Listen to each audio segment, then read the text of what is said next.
thank you, brave people who showed up in this rainy evening.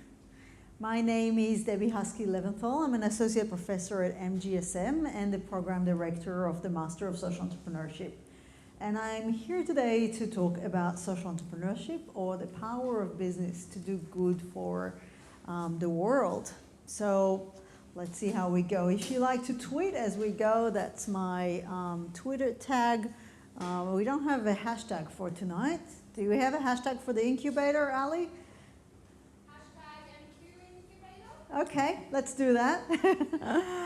And did anyone listen to the news today, yesterday? Sometimes it just seems so overwhelming. You look at our world and all you see is problems and failures and devastation, and there is so much poverty. The wealth gap is just going crazy. I remember when I was telling my students 2 years ago that the 61 richest people in the world now have the same amount of wealth as half the world. And everyone was going, what? This is crazy. And then a year after, it just became the 8 richest people that has the same amount of wealth. And the wealth gap is just going crazy. We've got so many people. We've got 45 million people who are enslaved or trafficked or working in really, really difficult conditions, while we have people who, 5 yachts is not enough for them. So we have to, look at all these issues and we think, oh, this is so much. We have a food and water crisis. We have 900 million people in the world who don't have access to clean water, which means they have to spend their whole day bringing in water, and then this water can kill them or their family. Climate change.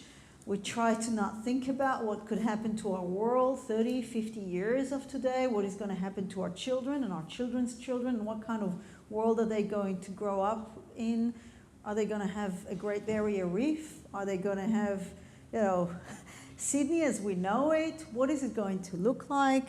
And so all these issues become this overwhelming negative vibe in our heads. So what do?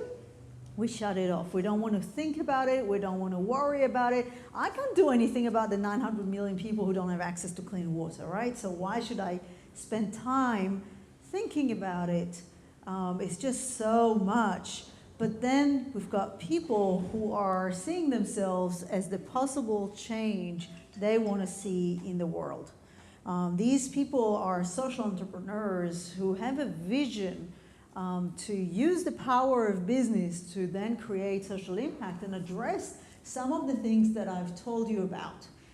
These people are the ones who say, I'm going to try and I'm going to fail and then I'm going to try again and I'm going to fail and then I'm going to try again until I succeed, because the cause is too important. So I'm going to share a few stories with you tonight. I don't have a lot of time. I usually teach, I've got some of my students here, I usually teach social entrepreneurship over 40 hours. I only have less than 60 minutes. So I'm going to try to give you a bit of a taste of what social entrepreneurship is all about and introduce you to a few inspirational social enterprises and social entrepreneurs, and hopefully give you the desire to learn more about this kind of amazing and fast-growing movement. So I'm going to start with a social enterprise a lot of Australians know of. It's one of our biggest success stories. And that's the story of Thank You. So 8 or 9 years ago, this guy named Daniel Flynn was sitting in his room and he was doing, some work for uni. He was only 20 or 21. And he came to the number I just told you about, that 900 million people don't have access to clean water.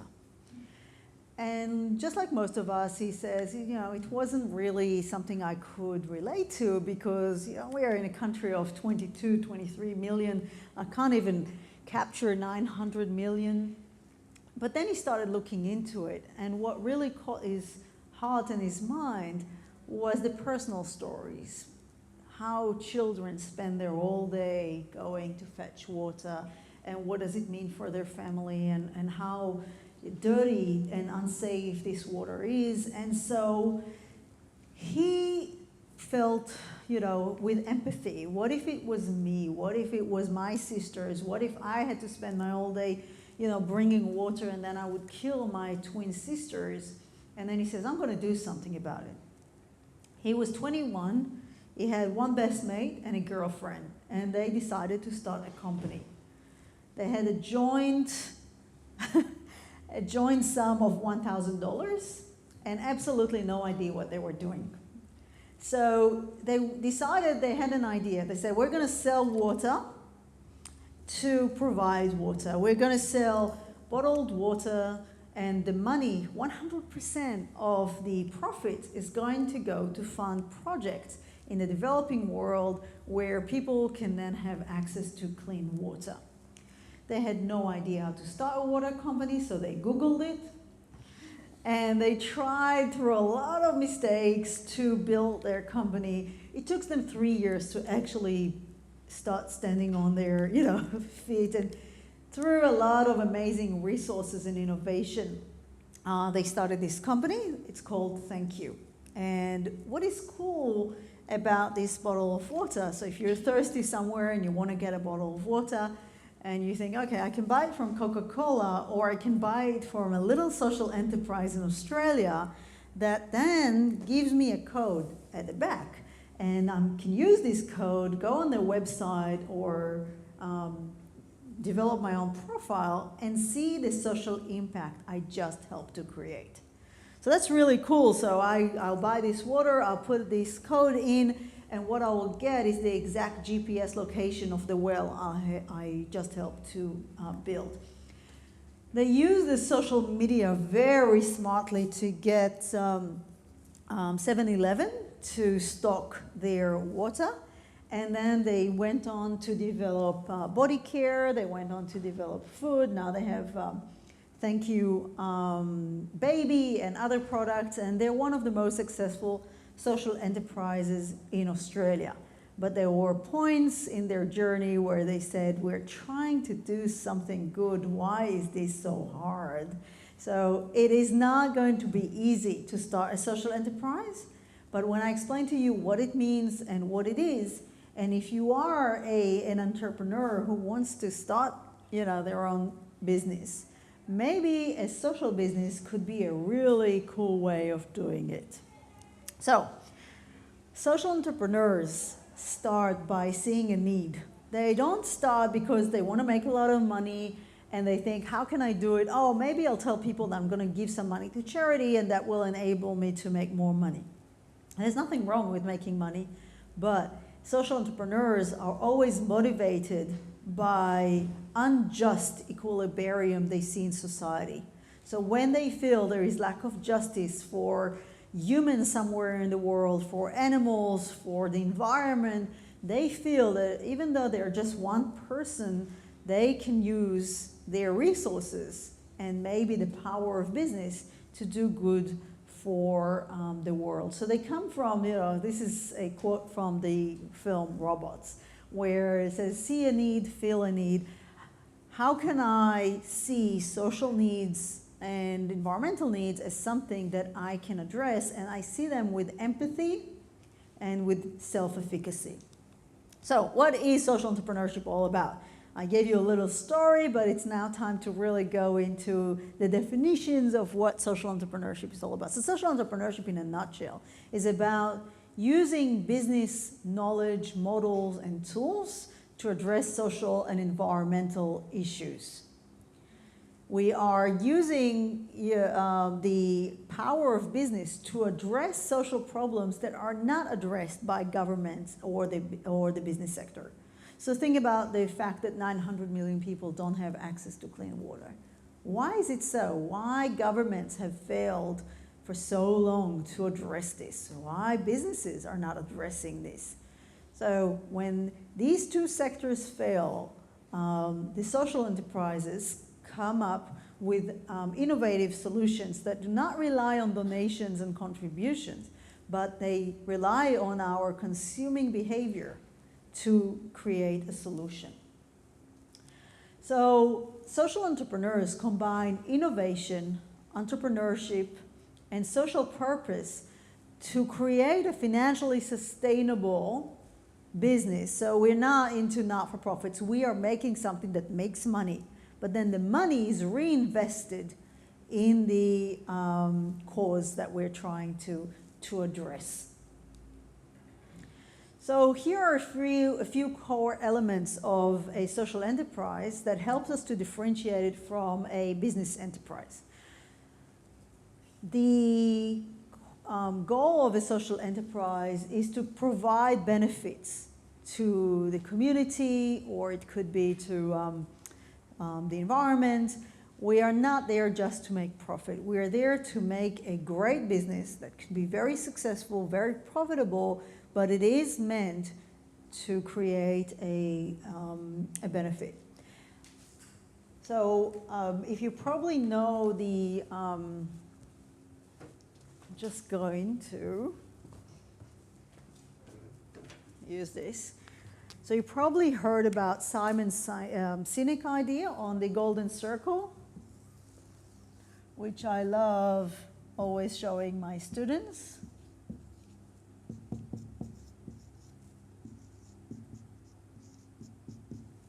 So the idea is that successful organizations and successful leaders always behave in a similar way, which is the exact opposite to everyone else. While most companies and most people think about what we do and how we do it without really knowing what is the purpose besides making profit, social entrepreneurs and innovative organizations and leaders think inside out. So we always start with why we're doing what we're doing. And if the why is strong enough, people are willing to buy almost any what from you. So Simon Sinek uses the example of Apple. Okay, because Apple is such a purpose-driven organization, they have a purpose of helping people to think differently, be creative, and so on, then we're willing to buy anything from Apple.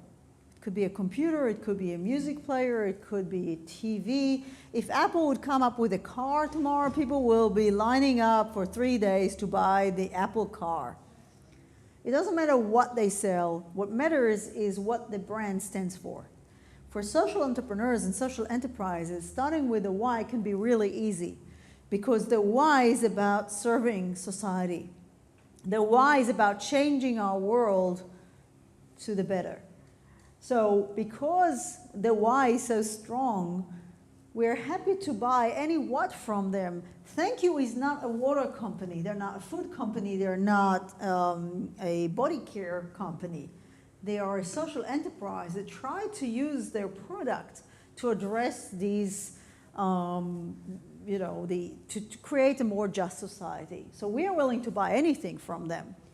And their consumers have such high emotional loyalty towards them because they have and they've articulated such a strong why. So this is where the core element of social entrepreneurship and enterprises start with, provide a really strong why of benefiting the community.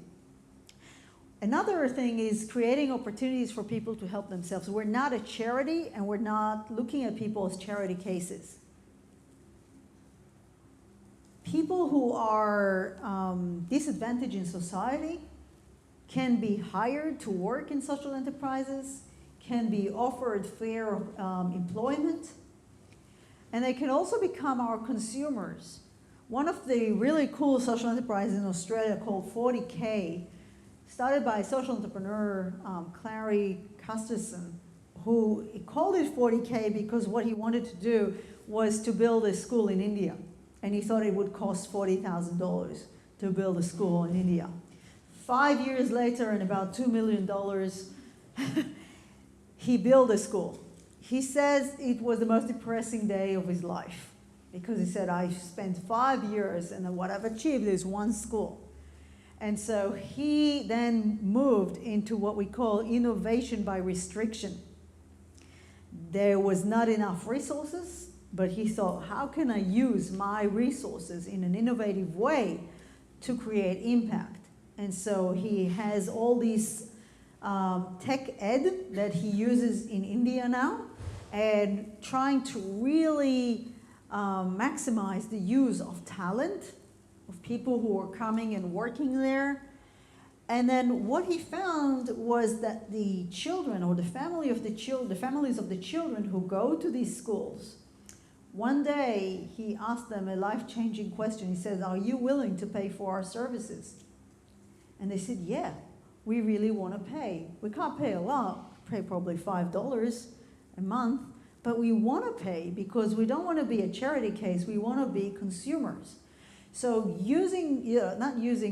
maybe capturing people instead of charity cases and beneficiaries into consumers and employees is a great way of doing it.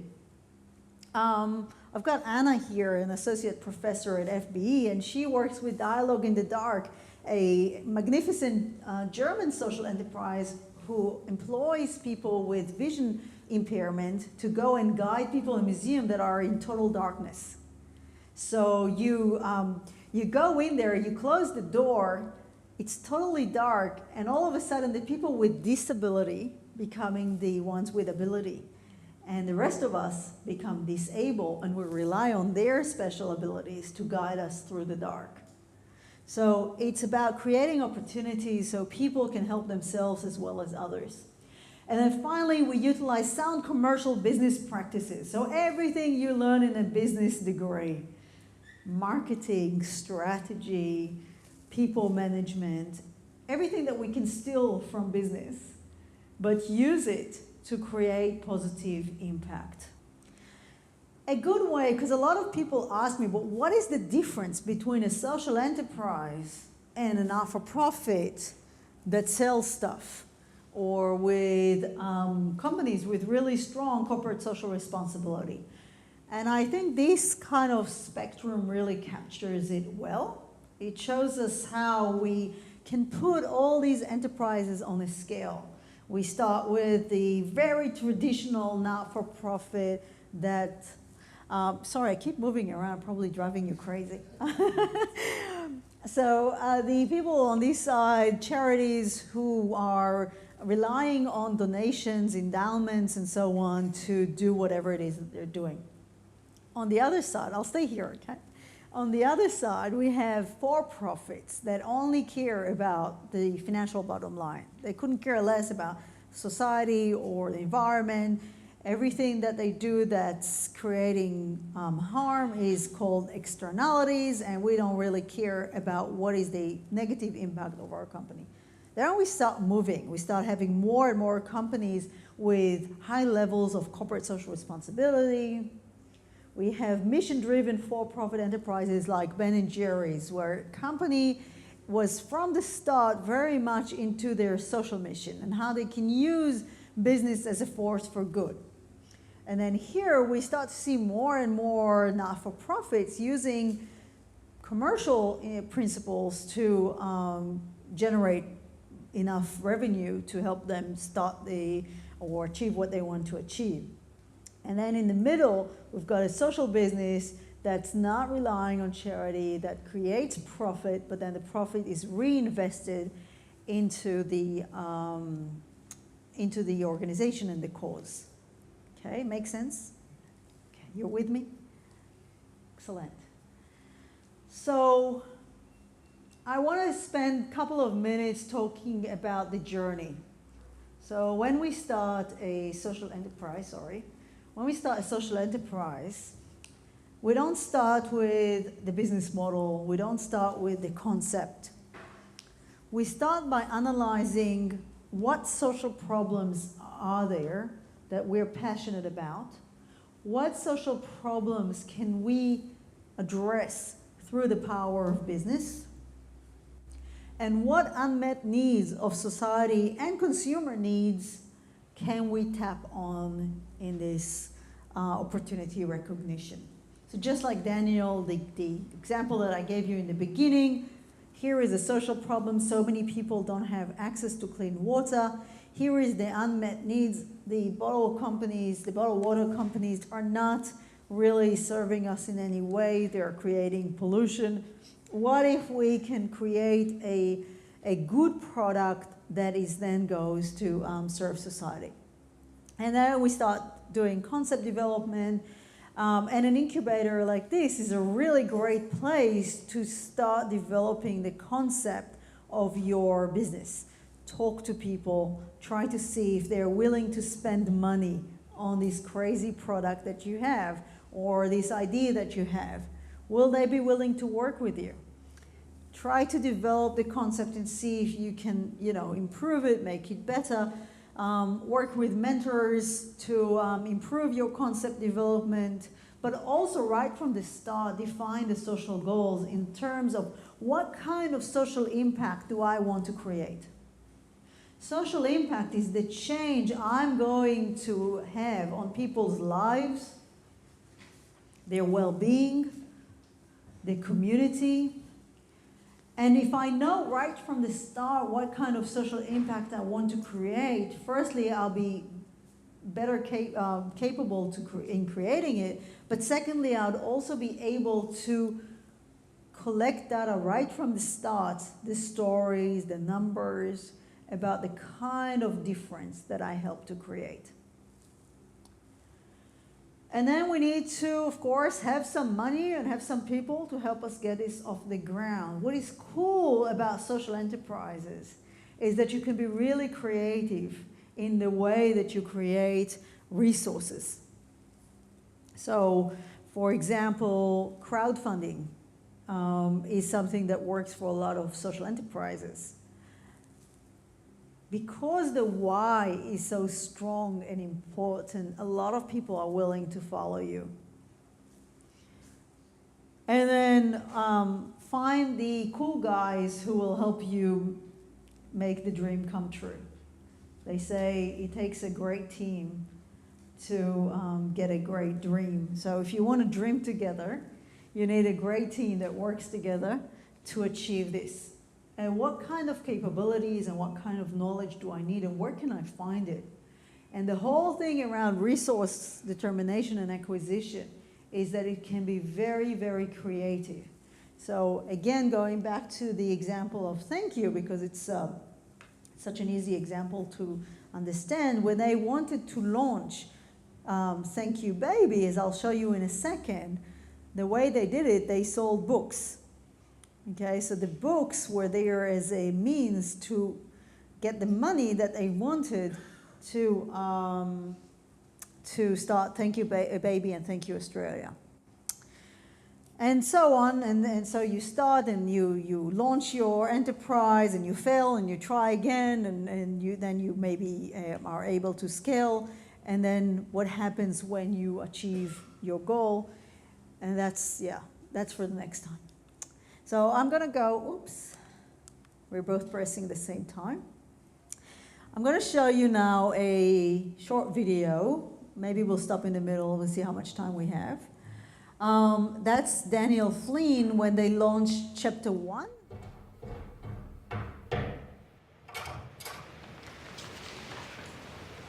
Hey, thanks for coming. Look, I know we don't have long, so let's get straight into it.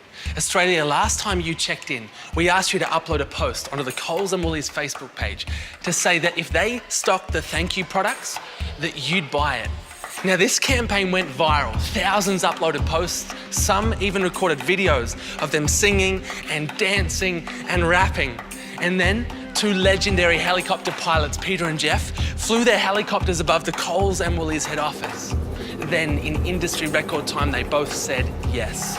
And when that happened, 14 products hit the shelf. But today, there's over 38 products on the market, some outselling every global competitor. But the best bit is this, because you back this, $3.7 million has been raised, changing the lives of literally hundreds of thousands of people with access to water, food, to hygiene and sanitation. But this is just the beginning. Because in our world, there are still 1 billion people living in extreme poverty, but the global goal is 0 by 2030. So it's time for Thank You to go to the next level. But herein lies our greatest challenge. You see, while our competitors have access to million and billion dollar investors, at Thank You we have no investors and we will never change our 100% model. So to scale this idea is hard, but we had an idea and we need you. Our team have been so humbled and moved as we've shared our story in front of hundreds of thousands of students, schools, universities, even in corporate workplaces, and see people get something from the thank you journey for themselves. So I spent the last year and a half writing this book. And this book is titled Chapter 1. It's the first chapter of the thank you journey, and on its pages is everything and anything we've learned about making your ideas and dreams a reality. And we've written it for you on your journey, whatever your journey looks like. Now, this is no ordinary book. 100% of the profit from chapter 1 will fund chapter 2, the future of thank you. What is the future? Well, I'm glad you asked. Mums and dads of Australia, get ready for a game-changing baby range. And it begins with this dermatologically tested baby body care range. But we took it a step further because we discovered there's 46 points of improvement on a nappy. And we worked with some of the best in the market to bring you a nappy range that you are gonna love. Now, it's a design-led disposable nappy and reusable nappy. It's been tested by Aussie families and global innovators in nappy development, and tested with our co-founder Justine and our little guy Jed. We don't think it's right that in developing countries, one mum dies every 90 seconds due to pregnancy and childbirth, and 2.9 million babies don't make it within their first month of life. But together, we can change that. Now, we've worked out that if this range goes okay, then in the next 3 years, we'll raise around $3 million profit. But Australia, if you back this, then together in 3 years, we could raise over $20 million, which will go to impacting the lives of literally millions of families around the world. But this is just from the profits here in Australia. See, the one question I get asked more than any other question is this: could thank you work in another country? Well, it's time to test that out. Thank you's worked in Australia, but now we're throwing it to our Kiwi mates to see if thank you can work in another country. And we love this thought that two of the smallest countries who both bat above our weight in sport and entertainment and music, that we could together go and prove this concept, and maybe one day we take it global. So we're starting to set up a local team and local product. And when you buy Chapter 1, you're helping fund the launch. Now, once we've launched in New Zealand and baby's launched, then together we're gonna fund the launch of this. Well, actually at Thank You, we get a bit excited about the future. But the elephant in the room is this: most brands have got millions of dollars, literally millions, to launch a whole new country. And we come up against one competitor that spends $10 million on marketing every year.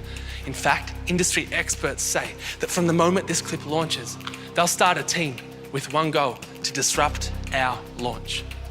The industry have said they'll try things like pantry filling, where they offer huge discounts on their product. We all fill our pantry so that when the Thank You nappy launches, we don't need to buy it. Then it misses the sales rates in the supermarkets and it gets deleted. Why would they do this? Because together we are challenging their billion-dollar empire. But we think with your help and about $1.2 million, we can pull off not just baby, but the launch of New Zealand. Now that's still a lot of dollars, and it's a heck of a lot of books. In fact, the best-selling book in Australia sells around 5,000 copies and would be lucky to make about 50 grand. So we're launching this book with a pay what you want price, no RRP. You can pay $25. You can pay $25,000. The question isn't how much do you want to pay for Chapter 1. It's how much do you want to invest into the future of an idea that we think could change the world we live in forever. Now you can buy it on our website, thankyou.co, and then in a bookshop first in every airport in Australia and New Zealand, at Watermark, Relay and Newslink. It's crazy, but you might be wondering, how many books do you have to sell to raise $1.2 million? It's a tough question, because it's pay what you want. But we left it with our head of numbers and co-founder Jared to figure it out. Mate, I don't know if we need 80 books, 800 books, or 8,000 books, but I ordered 80,000 just in case. That is a lot of books. So here's how it's gonna work. If you back this, I'll pack this. I'll be on this production line 8 hours a day, 5 days a week. You can come and volunteer to join us, or even tune in on the live feed to ask questions about how the campaign works. Now this warehouse, it's no ordinary warehouse. Essendon Fields Airport has let us this space, and they used to build airplanes in here. but in 28 days' time, they need it back because this turns into a construction site. So we've got 28 days to get this done or find another impossibly large warehouse. Now, there's one question that I think you might be thinking. What if this book that has no RRP, that aims to raise $1.2 million in 28 days to launch an epic baby range, then a whole nother country? What if this dream doesn't work? But can I ask you another question? What if it does? Because the answer to that question is that together we go from helping hundreds of thousands of people to soon millions of people's lives. We invite you to buy the book, Fund the Future. Thanks for stopping by.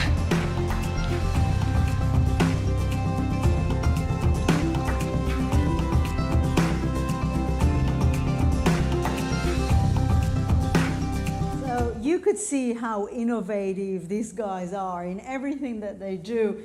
Even the book is actually printed this way instead of that way, because in everything that they do, they're really innovative. And their goal was to raise $1.2 million in 4 weeks. That's quite a lot. Do you think they did it? They actually achieved $1.5 million in 4 weeks.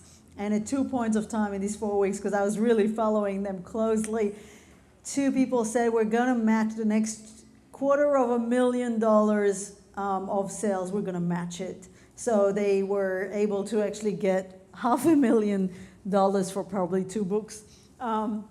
So this is just going to show you that even 3 guys, or 2 guys and a girl, who's now his wife and the mother of his baby, had a cool idea, and they had no knowledge, no money, no resources. They managed to start a huge company because they were so passionate about their why that people just loved the idea, consumers, investors, and they just went to help. So a few words about these magicians called social entrepreneurs, which might sound a little bit overwhelming. Like, who are these people who, see opportunities where everyone else just sees failure?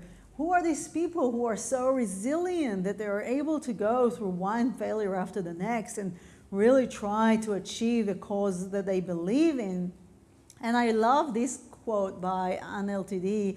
What makes a true social entrepreneur is that they have the will to make the difference, the vision to know how to go about it, and the determination to make that vision happen. It sounds like a lot, but actually, even looking at this room, I see a few social entrepreneurs that with very little start something, because they're not waiting to get rich, or they're not waiting to be successful in their careers. Even people in their 20s are now going and starting amazing social enterprises all around the world because they are so determined to use whatever they've got to make a difference. We don't have a lot of time, but I want to show you a couple of minutes from this video. Thanks, Ali.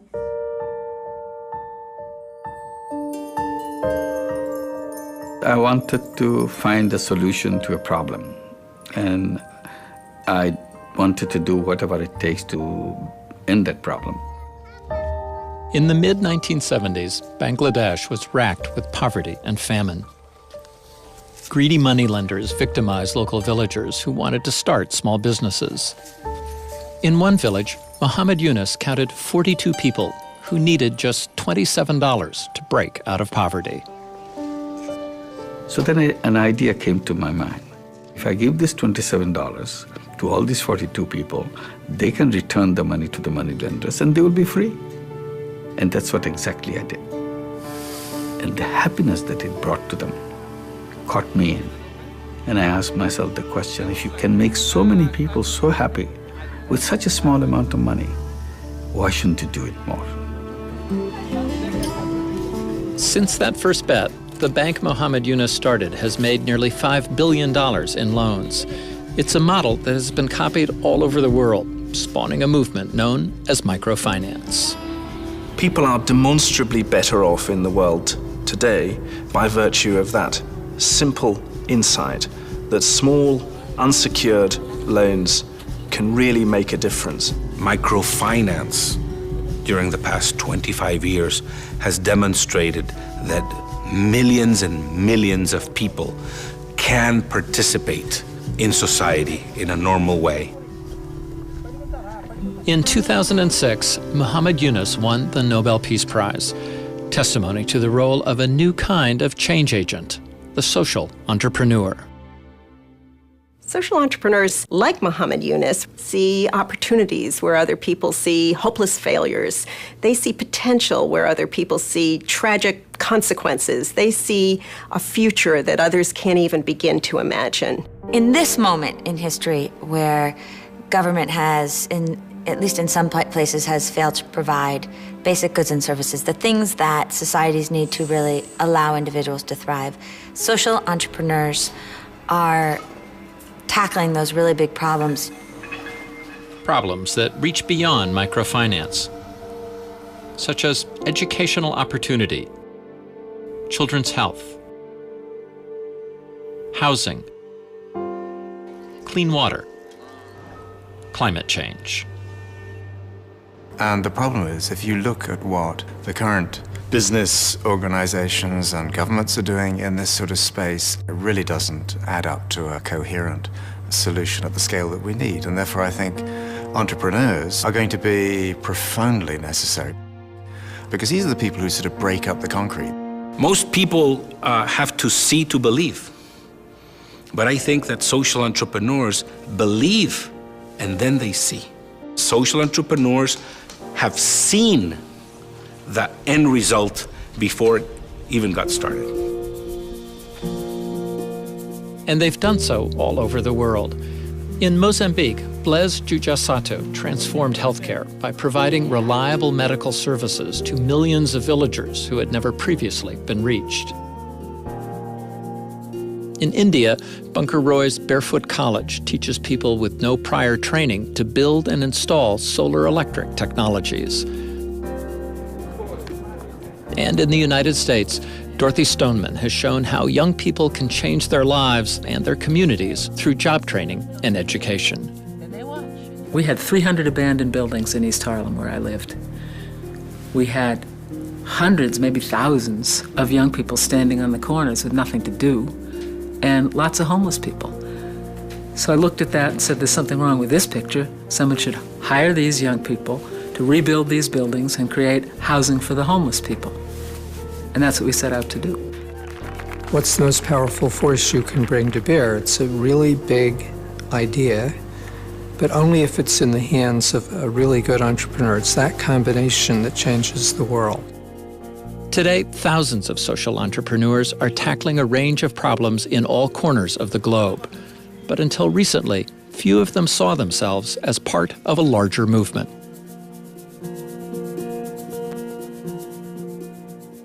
Some 20 years ago, social entrepreneurs were working alone. Fundamentally, they had no idea many times that other social entrepreneurs existed. They had an experience of essentially going against the stream, very hard. These are very tough people, but still alone. I think social entrepreneurs have always existed, but because they haven't always been defined as social entrepreneurs, because we've not always recognized them as such, they've had no collective identity. They have been lone pioneers.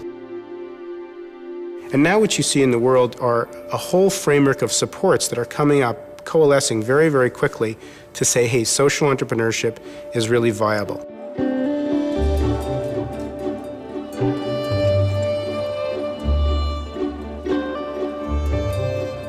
Oxford recruits about 300 highly talented MBA students each year. Students want to know how to change the world. They want to know how the skills they learn in business school can help them change the world.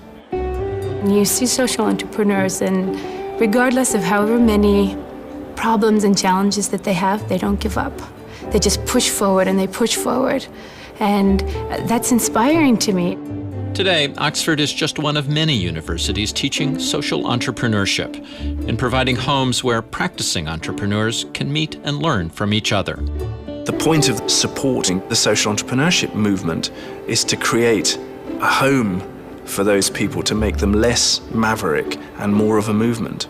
The more we wire the field together, from local to national to global, it means that ideas go from Bangladesh to the US and Brazil, Poland to South Africa. That wasn't happening 10 years ago. Well, that's a function of the increased productivity of the field. I think the key thing that we have to come back to time and time again is these entrepreneurs cannot do this on their own. They need support. They need support from funders, clearly, but they need strategic partnerships with mainstream business, and they need the support of government and policymakers. What's so exciting to be alive at this moment, as a social entrepreneur connected to thousands of social entrepreneurs around the globe, is that within all of us there's this growing movement, and that there's a hopefulness in starting to look at the problems we have as our problems. My hope for the future is that by virtue of the stories that we tell about reasons for optimism, by virtue of the small pieces of success, we build some big pieces of success, so that in a decade's time we can say this movement began with one very demonstrable success story, and that was called microfinance. But very quickly it built a series of other success stories, and look at the effect they've had on the world.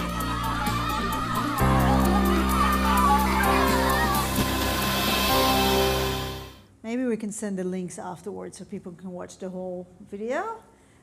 These are really cool videos just to show you, or you can search on YouTube, Social Entrepreneurship School Foundation, to see this video.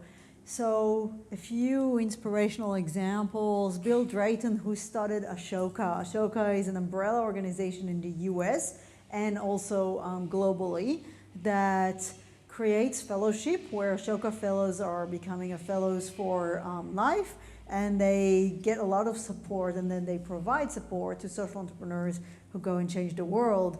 And I love this quote where he says, social entrepreneurs are not just going to give you a fish or teach you how to fish. They will not rest until they have revolutionized the fishing industry. And Muhammad Yunus, one of the fathers of microfinance and one of the, he's even considered one of the leaders of social entrepreneurship in the world. He says, I'm encouraging young people to become social business entrepreneurs and contribute to the world rather than just making money. Making a lot of money is not fun. Being a social entrepreneur and changing the world is a lot more fun. And that's the guy I've mentioned to you before with Dialogue in the Dark, where we use the power of business to employ people, but also raise awareness and change people's minds about what is ability and disability, providing remarkable things. It just opened in Melbourne recently. So if you want to go to Melbourne, or maybe someone can bring it to Sydney. It's not fair, all the good stuff is happening in Melbourne. Oops, sorry.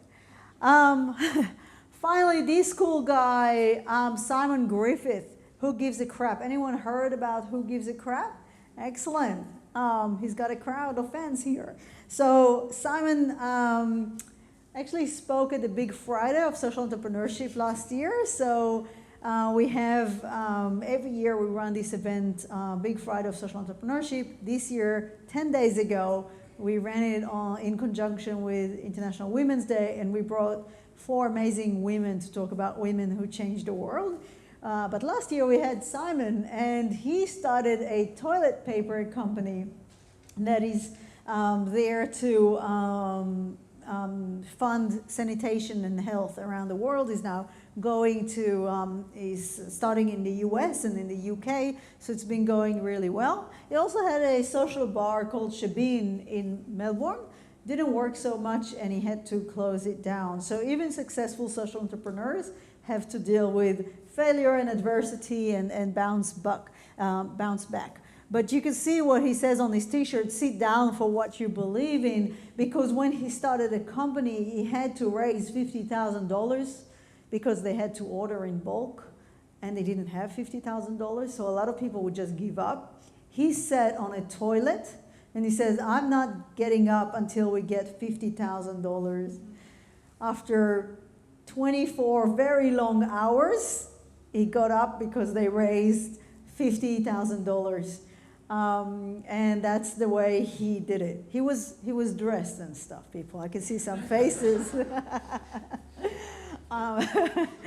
But yeah, it's just, guys, to show you how social entrepreneurs really believe in doing something to change the world, and they are not being held back by resources currently held, which is usually not much. So I want to finish with a few tips and practical guidelines. This is part of a huge presentation that I do in my social entrepreneurship classes to talk about how you can gain resources and how you can start. But I thought I'll just give you this slide just because it has some cool ideas. So, you know, as you start as social enterprises, you can sell products, you can sell services, you can have paid membership for whatever services you're providing. You can ask individuals to give money through crowdfunding. Corporations, a lot of them are now moving from supporting not-for-profits to supporting social enterprises. Even here in Macquarie Park, we've got some amazing companies who are doing amazing things to support social entrepreneurs, and there are some remarkable resources that you can get from corporations, not just money, but also mentorship, working spaces, and so on. And for investment, consider things like impact investment, social impact bonds in which you get, so investors provide the money, and if you can then prove that you have a social return on investment, then they get the interest from the government, and so on and so forth. So there are all these really cool ideas, but social enterprises are about moving away from charity to give the way you live. So we all have to buy hand wash and body wash, right? We all have to do it anyway. Why not switch to a product that actually creates impact? So in a way, it makes so much sense to buy and sell products that are there to address social and environmental causes. Some of them are products that we buy and then the money goes to the cause, and some of them are the solution itself. So for example, the Keep Cup that we now have around the campus is a social enterprise, a B Corp, that sells a solution. Instead of having the coffee cups that we are throwing away by the millions every day, we can have a Keep Cup. Yes, it's a little bit, big to put in a handbag. Yes, we have to wash it afterwards, but seriously. So that's kind of the product that they're selling. Some of them are the solution itself. And then a few tips on how to start a social enterprise. So start with a strong why. Know exactly what it is that you're trying to achieve. Do your research about the problem. Don't just assume that you're there to help some poor kids from Africa and you know everything. Really go and talk to the people you're trying to help.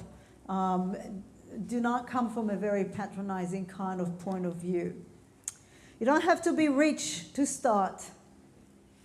You don't need to be a millionaire, don't need to be 40 and above.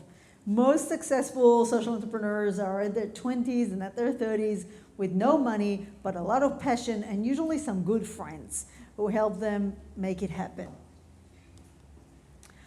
Gain knowledge from existing social entrepreneurs and find great mentors. This is really one of the most important tips I can give you. Try to find people who are able to mentor you through this process, be it business people or social entrepreneurs who have been through what you've been through, and keep on finding some, even events like that, or coming to the Incubator and trying to find places where you can get knowledge and networks. And here is a promise. You will fail. Maybe you will not fail totally. You will continue with your social enterprise, but not everything you're going to do is going to be successful. And the way you approach failure and the way you learn from failure is almost the #1 key to successful social enterprises. And remember that the world needs you, and you will need to remember it, because many times it's going to be so hard that you're going to ask yourself, why am I doing this? And you have to remind yourself, I'm doing it because someone there needs me. There is a kid there spending his whole day or her all day bringing water that ends up killing her, her baby sister. Somebody out there needs me, and I will continue to do what I'm doing because I'm addressing a real need of society.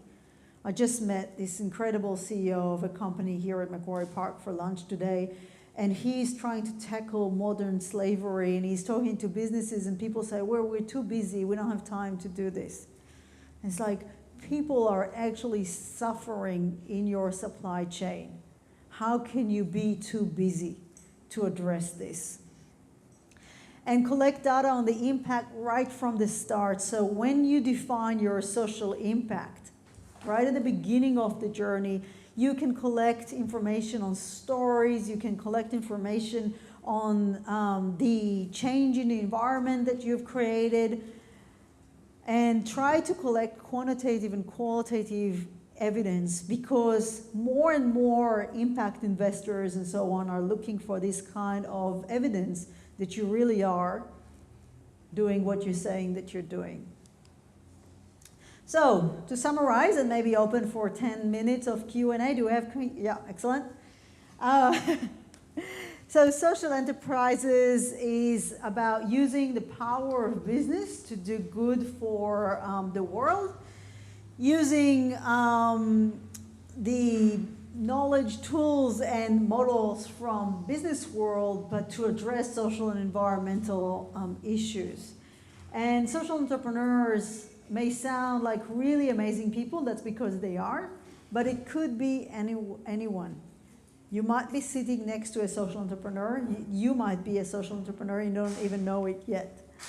And becoming successful social entrepreneur is a journey, which is going to be difficult many times, but if you know your why, it keeps giving you the drive to continue. So next time you listen to the news tonight or tomorrow, and you think, oh, that's terrible, all this terrorism and war and hunger and poverty, remember that one person, like Daniel, like yourself, can be the change you want to see in the world. Thank you very much.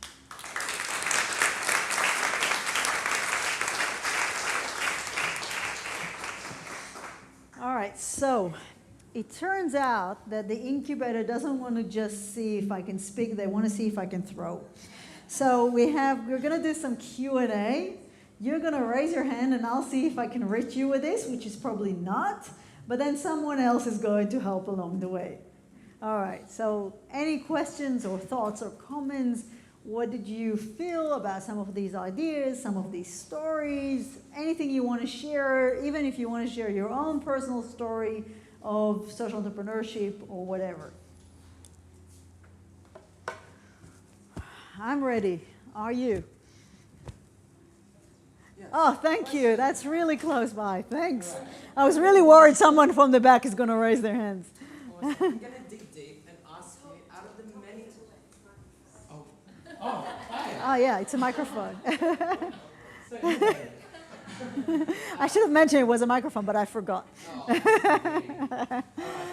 of the many years of doing what you do, what do you think is an important idea that the world needs to know that probably they're not aware of?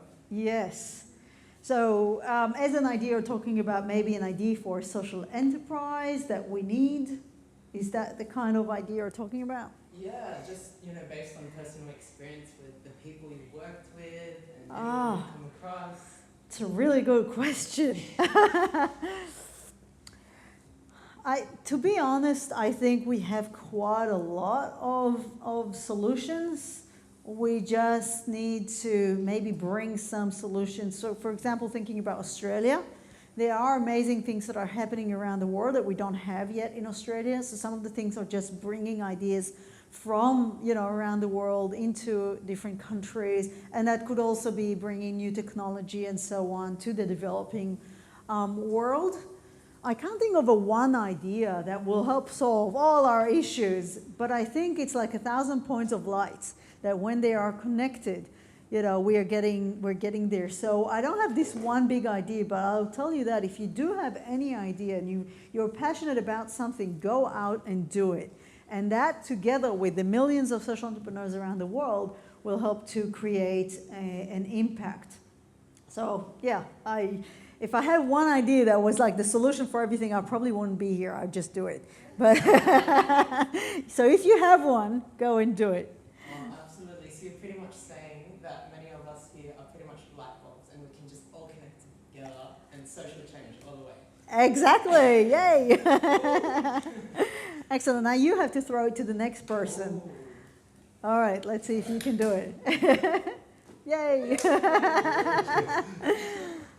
Hi, I'm John. Hi, John. I've got a question about how the social enterprises run. Like during the video, I saw that it is going against some pretty big brands. Yes. That would be pretty tough. Mm. And then, as an organization, it needs to attract talent and people like that. So how does it really run? Is it run like any other organization? So from this presentation, the idea I get is it's profit oriented. It will run like any other organization. It will compete for talent in the market like any other places. Yes. Am I right? Is it how it's? Yeah, so it runs like a business. It needs to compete in the market like any other businesses, but because they have such a strong purpose, they create emotional attachment and engagement of their consumers and their employees. So a lot of people would even sacrifice part of salaries to work for a social enterprise because they love the passion and, going to thank you offices. Everyone has shining eyes. They all love what they're doing, and everyone loves working in a place where everyone loves their jobs. So it's easier for them to attract. Actually, I know that a lot of people are dying to work for thank you. So it's very easy for them to attract talent. When they raise enough awareness, they get consumers like me and many others who then become very loyal to, if you want to call it the brand, but it's more like very loyal to the cause. So when I go and buy, I will always opt for thank you or who gives a crap or other social enterprises over a regular product, because I know that my dollar is working harder when I invest in this instead of So they still need to compete in the market, and that's not easy because usually they are smaller than the big corporations, and the big corporations are not going to say, oh, this is such a cute social enterprise, we'll let them do whatever they want. So, they're okay when you only sell so many products a year, but when you really start biting into their market share, they are going to fight back. And so you need to really know what you're doing, but work with your loyal customers. So the customers of Thank You are the ones who help them get into 7-Eleven and Kohl's and even Thank You Baby, because they're so loyal. It's not about the sale and saving a couple of dollars. It's about really believing in what they believe. And as Simon Sinek said, people don't buy what you do, they buy why you do it. And that's a really strong competitive advantage, which not many companies, even with their CSR and their philanthropy, haven't managed to do. Excellent, thanks. Marley, that's too easy. One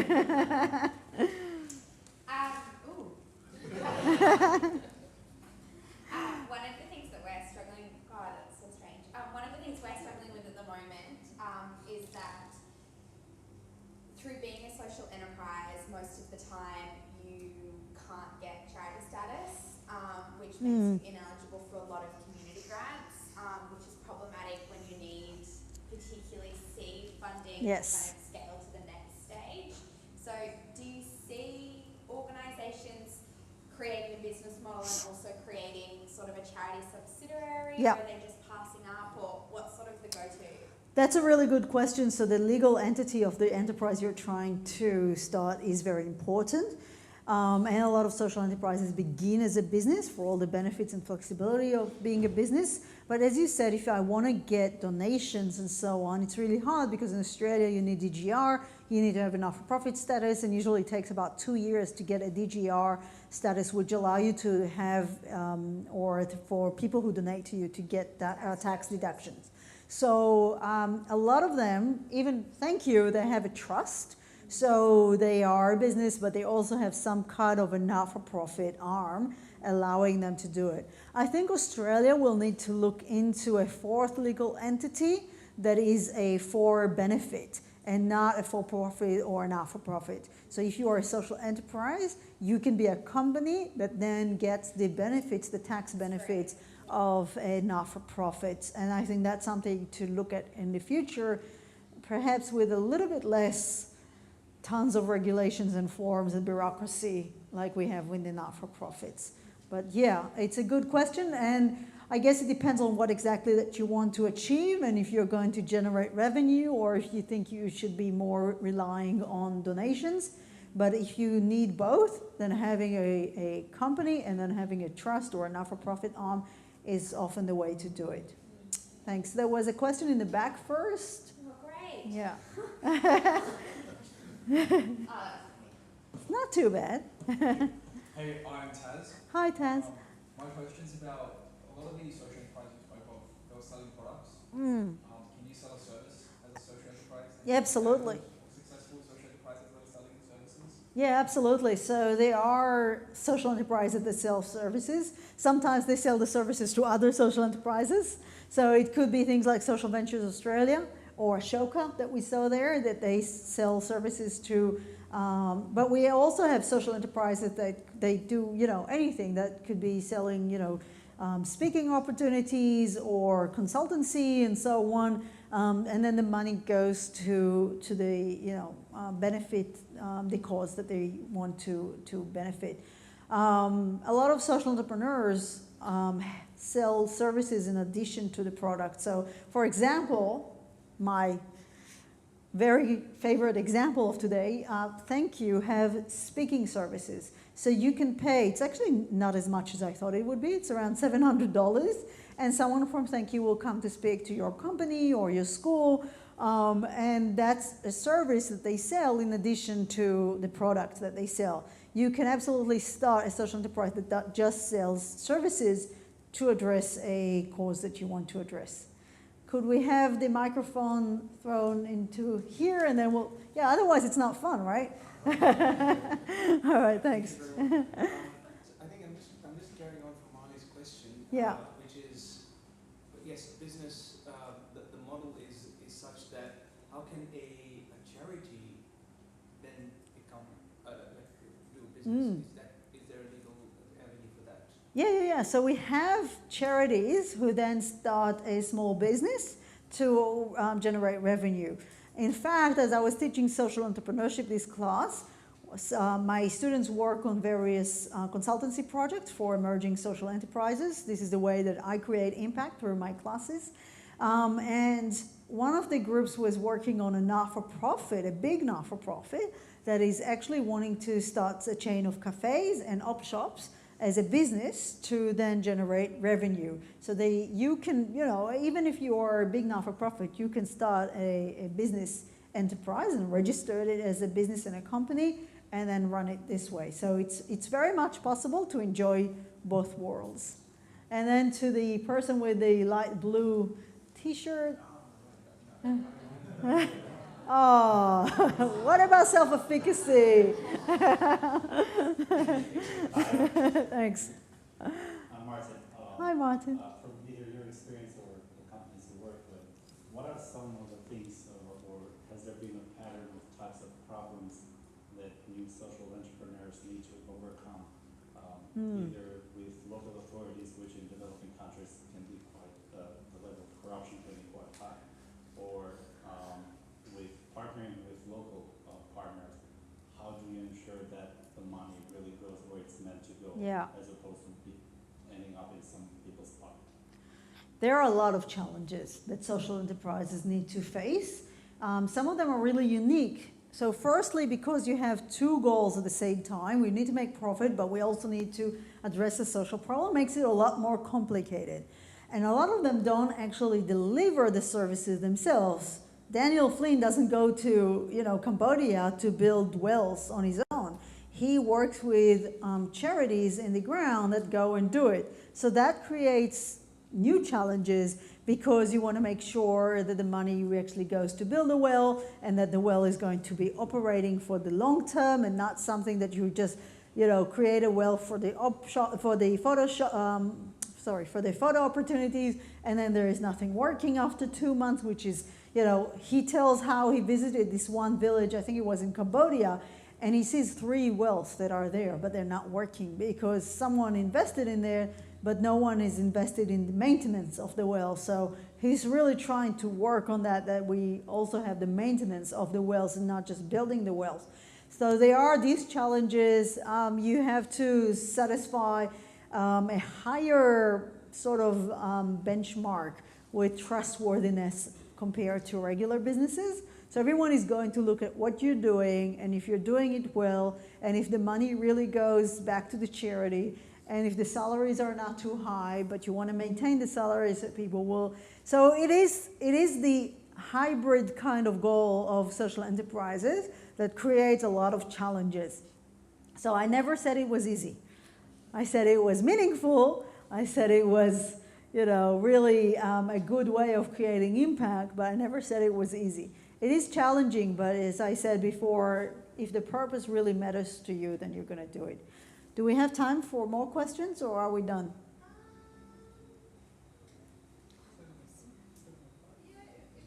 Maybe 1 or 2 more on the way. All right, all the way here. Can you do it? Where? Here? Minnie, here.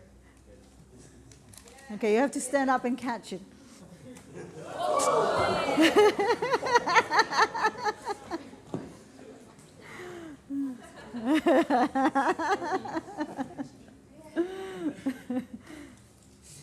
That was very powerful. Now, with the thank you product and model, if I'm not wrong, every cent or dollar goes towards the social costs? 100% of the profit, not 100% of the income. But without the profit, how are they able to expand? Okay. So are they investing more money into it? Yeah, that's a good question. So when they say 100% of the profit, that means that they leave some money for security and growth. And so this is how they are able to scale. And every year they make a lot more money, and they are able to generate more profit, and every year they're able to generate more money for the causes in which they're trying to invest. But it's very important to note that it's 100% of the profits. So all of the profit does go towards, or is it part of the profit that goes towards? So because it doesn't look sustainable if all the profit goes towards social costs. Yeah. Because then you can't expand. So some of the money that goes into scaling up and expansion is then being taken out of the profits. Make sense? Okay, cool. One last question? Yes, it's not too bad. Just 2 rows, you can do it. Well done. Hey, I'm Linda. So, Hi. I'm curious, for the non-for-profit social entrepreneur, so normally they create as a non-for-profit, and then there's no share in the company. And then how do they get funding from the investors? Because there's no share, basically that means the investors cannot get return. Yes. So when we talk about impact investment, it's not about selling shares. So social companies are not public companies, so they don't sell shares, they don't, give dividends, but they have impact investors who are interested in getting some return on investment, but mainly a social return on investment. And that means that they don't need to sell shares to do it. There are some interesting examples around the world of sort of a Wall Street of social enterprises, such as IIX in Singapore, where people are, it's a little bit different, but it's like trading social enterprises where impact investors then go and invest in social enterprises. I don't think we have anything similar in Australia, do we? No, not yet, but Joanna is on it. No pressure.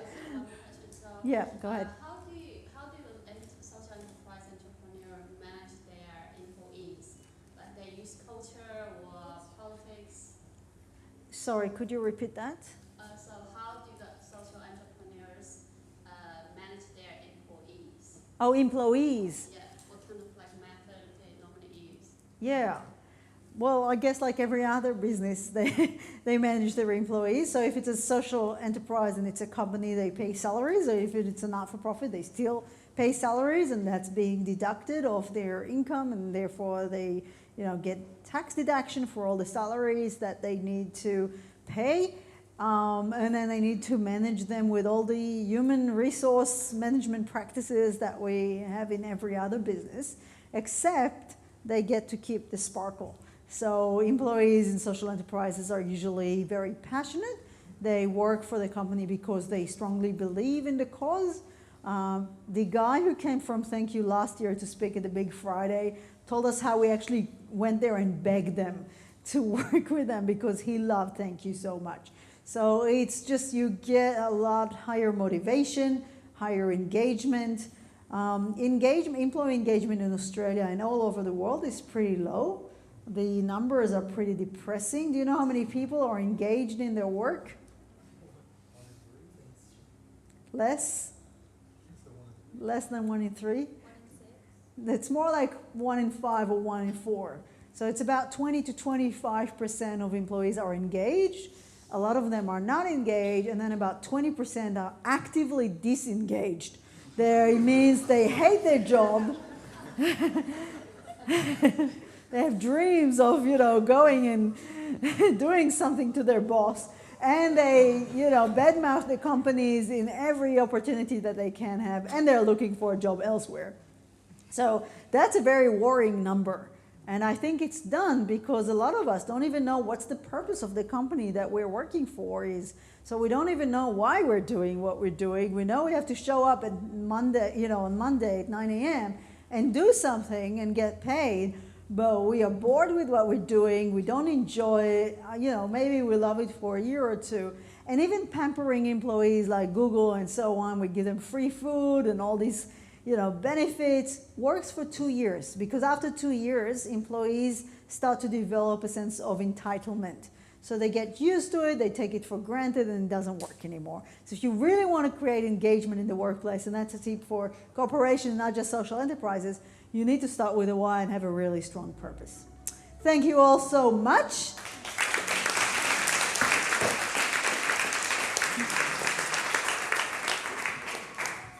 Oh. Up there, it's all right. Can we have another round of applause for Debbie, please?